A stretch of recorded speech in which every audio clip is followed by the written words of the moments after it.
बिहार में जमीन की मापी की समय सीमा निर्धारित कर दी गई। ऑफलाइन या ऑनलाइन आवेदन प्रति के 30 दिनों में निश्चित रूप से माप कर दी जाएगी। साथ ही मापी की रिपोर्ट आवेदक को उपलब्ध करा दी जाएगी। ऑनलाइन आवेदक को ऑनलाइन और ऑफलाइन आवेदक को ऑफलाइन मापी रिपोर्ट उपलब्ध कराने की व्यवस्था की गई है। इससे आम लोगों को अपनी जमीन की मापी के लिए अंचल जाने की अनिवार्यता खत्म हो जाएगी। अब घर बैठे किसान या रैयत ऑनलाइन आवेदन देकर जमीन की मापी करा पाएंगे। साथ ही भूमि मापी के लिए तत्काल बुकिंग की व्यवस्था भी की गई है।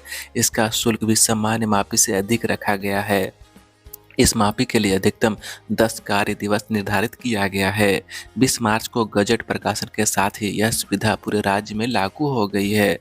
नई व्यवस्था में शहरी और ग्रामीण क्षेत्रों के लिए मापी की अलग-अलग दर निर्धारित की गई है। शहरी क्षेत्र यानी नगर पंचायत, नगर परिषद और नगर निगम के लिए प्रति खेसरा 1000 रुपये दर निर्धारित किया गया है। वहीं ग्रामीण क्षेत्र के लिए प्रति खेसरा मापी की दर 500 रुपये निर्धारित किया गया है।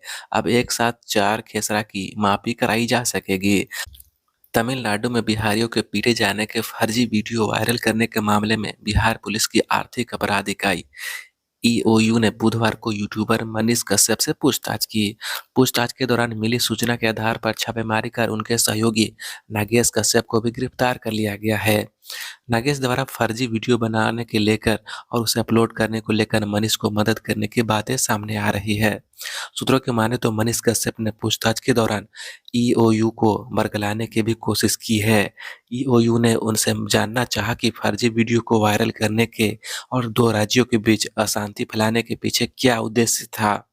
टीम यह इस बात की भी जानकारी लेना चाहता है कि इस कारनामे के पीछे किन किन लोगों ने साथ दिया और कौन कौन लोग उनसे संपर्क में है। उल्लेखनीय है कि कोर्ट ने ईओयू को 24 घंटे का ही रिमांड दिया था, जिसकी अवधि गुरुवार 23 मार्च सुबह खत्म हो रही है, जबकि ईओयू ने 7 दिनों की रिमांड देने की मांग की थी। सूत्रों की माने तो आने वाले दिनों में तमिलनाडु पुलिस भी मनीष कश्यप को रिमांड पर लेने के लिए कोर्ट जाएगी। हालांकि ईओयू ने इस संबंध में कोई आधिकारिक जानकारी नहीं दी है। एनएमसीएच के लापता डॉक्टर संजय कुमार पिछले 22 दिनों से लापता हैं और इसका उनका कोई सुराग नहीं मिला है। इतने दिनों के बाद भी जब डॉक्टर संजय का पता नहीं चला तो फिल्म स्टार शेखर सुमन पटना पहुंचे। डॉक्टर संजय कुमार रिश्ते में शेखर सुमन के चचेरे बहनोई लगते हैं। इस मामले में शेखर अपनी चचेरी बहन डॉक्टर संजय की पत्नी प्रोफेसर सलोनी से इस घटना में लगातार जानकारी ले रहे थे। बुधवार को होटल मौर्या में शेखर सुमन ने प्रेस कॉन्फ्रेंस कर सरकार से सीबीआई से जांच कराने की मांग की है। शेखर सुमन ने बहन व उनके बच्चों से मुलाकात भी की है। शेखर ने कहा कि मुझे पटना पुलिस पर पूरा भरोसा है। शेखर ने कहा कि पुलिस को चाहिए कि परिवार को हमेशा अपडेट करते रहें, केवल भरोसा दे रही है। भरोसा से कम काम चलेगा। अगर वे कहीं चले गए तो कहाँ चले गए? 22 दिन से पूरा परिवार परेशान है। हजारों केस का खुलासा कर चुकी है। डॉक्टर संजय के मामले में पुलिस अब तक यह नहीं बता सकी है कि वे कहाँ है। क्या उन्होंने खुदकुशी कर ली है? अगर आत्महत्या की है तो फिर उनका शव क्यों नहीं मिला है? अगर अपहरण हुआ है तो फिर फिरौती क्यों नहीं मांगी जा रही है? 22 दिनों के भीतर भी पुलिस यह नहीं बता पा रही है कि वह गुमनाम स्थान पर कहाँ चले गए हैं। शेखर ने डॉक्टर बहनोई की बरामदगी के लिए सीबीआई जांच की मांग कर दी है। इसके लिए मुख्यमंत्री नीतीश कुमार और उप मुख्यमंत्री तेजस्वी प्रसाद यादव से उन्होंने गुहार लगाई है। उन्होंने कहा कि अगर वक्त मिलेगा तो मुख्यमंत्री और उप मुख्यमंत्री और डीजीपी से भी भेंट करेंगे।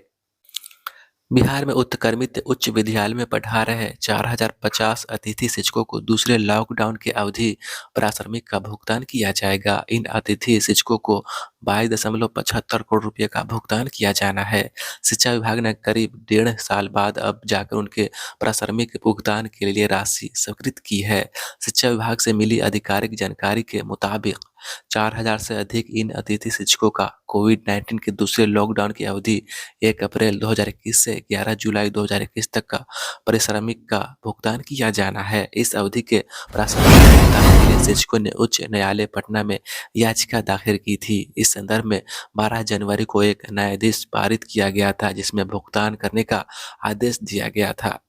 1 अप्रैल 2021 से 11 जुलाई 2021 के अवधि के शैक्षणिक कैलेंडर के अनुसार 55 कार्य दिवसों के प्राथमिक का भुगतान किया जाना है। अतिथि शिक्षकों को उनके प्राथमिक की राशि की सीएमएफ के जरिए उनके बैंक खाते में डाली जाएगी। शिक्षा विभाग ने इस स्थिति को महालेखाकार को अवगत करा दिया है। सरकार के उप सचिव ने सभी जिला पदाधिकारियों को बता दिया है कि इस राशि का उपयोग किसी दूसरे मद में नहीं किया जाना चाहिए। प्रदेश में प्राथमिक से लेकर उच्च माध्यमिक तक के स्कूलों और शिक्षकों में शिक्षकेतर कर्मचारियों के वेतन और बकाये का भुगतान करीब 2 महीने से बकाया है, जबकि सरकार उनके वेतन भुगतान के लिए राशि जारी कर चुकी है।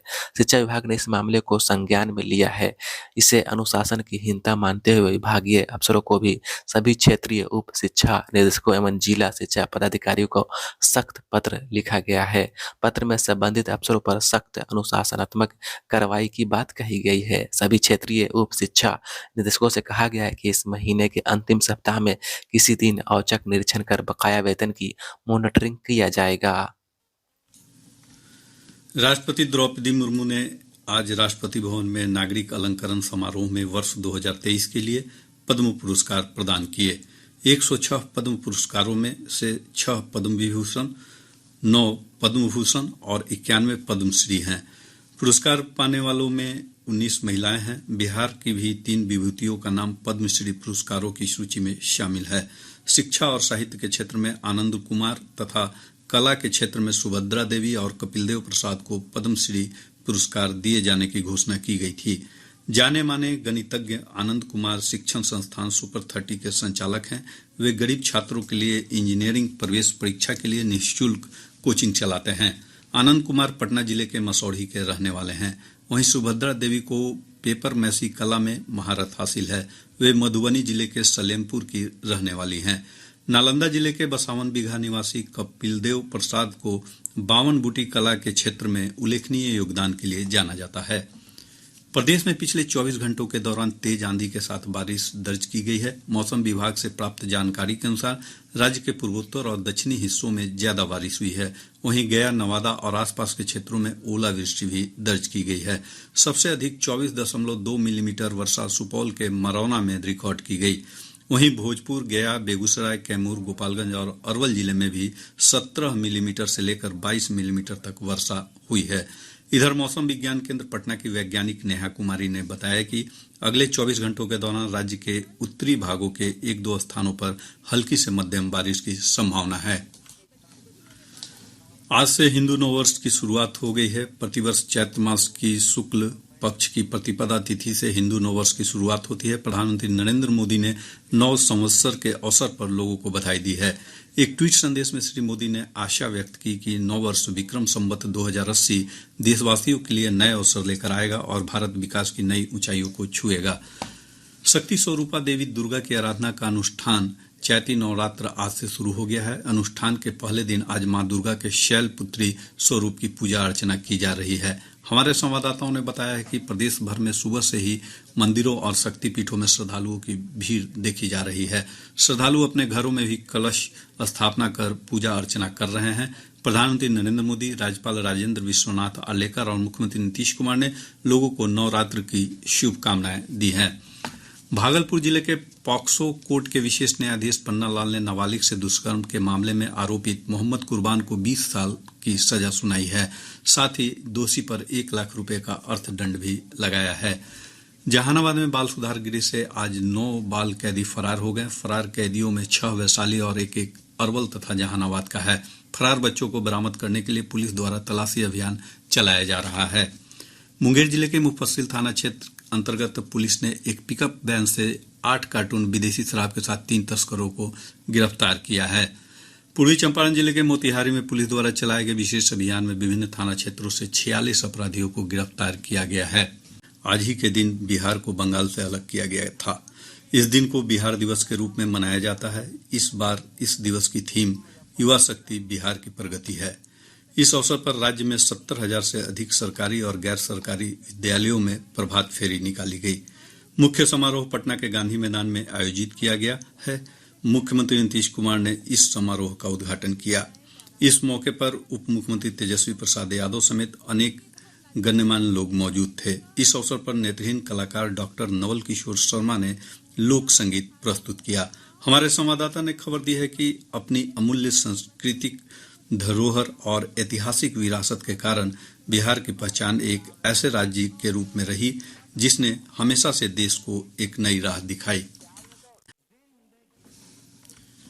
बिहार दिवस के मौके पर गांधी मैदान में कई भव्य पैवेलियन बनाए गए हैं, जहां बिहार की सभ्यता, संस्कृति, परंपरा, कला, परिधान, खान पान और विकास की गाथा को दर्शाया गया है। कार्यक्रम का सीधा प्रसारण सूचना और जनसंपर्क विभाग के यूट्यूब, फेसबुक और ट्विटर हैंडल पर किया जा रहा है। जिला मुख्यालयों में भी इस अवसर पर कई कार्यक्रम आयोजित किए जा रहे हैं। राज्यपाल राजेंद्र विश्वनाथ आर्लेकर 24 मार्च को समापन समारोह को संबोधित करेंगे। रमजान का चांद अब तक नहीं देखा गया। इसकी पुष्टि इमारत ए शरिया बिहार, झारखंड और ओडिशा के उपकाजी मोहम्मद मुजीबुर रहमान कासमी ने की है। प्रधानमंत्री नरेंद्र मोदी ने कहा है कि देश डिजिटल क्रांति की दिशा में आगे बढ़ रहा है और भारत का डिजिटल मॉडल सुचारू, सुरक्षित, पारदर्शी, विश्वसनीय और परखा हुआ है। आज नई दिल्ली में अंतर्राष्ट्रीय दूरसंचार संघ क्षेत्रीय कार्यालय और नवाचार केंद्र का उद्घाटन करते हुए उन्होंने कहा कि यह दशक भारत का टेक एड है। इस अवसर पर देश में 5G सेवाओं के तेजी से विस्तार के बारे में श्री मोदी ने कहा कि भारत उन देशों में से एक है जिन्होंने तेजी से 5G सेवाओं की शुरुआत की है। उन्होंने कहा कि 5G सेवा 120 दिन के अल्पकाल में 125 से अधिक शहरों और 350 जिलों में पहुंच गई है। श्री मोदी ने कहा कि देश में 100 5G प्रयोगशालाएं स्थापित की जाएगी, जो देश की अनूठी आवश्यकता के अनुरूप ऐप और प्रौद्योगिकियों के विकास में सहायक होगी। प्रधानमंत्री ने कहा कि दूरसंचार प्रौद्योगिकी देश के लिए केवल पावर का माध्यम नहीं, अपितु यह सशक्त बनाने का मिशन भी है।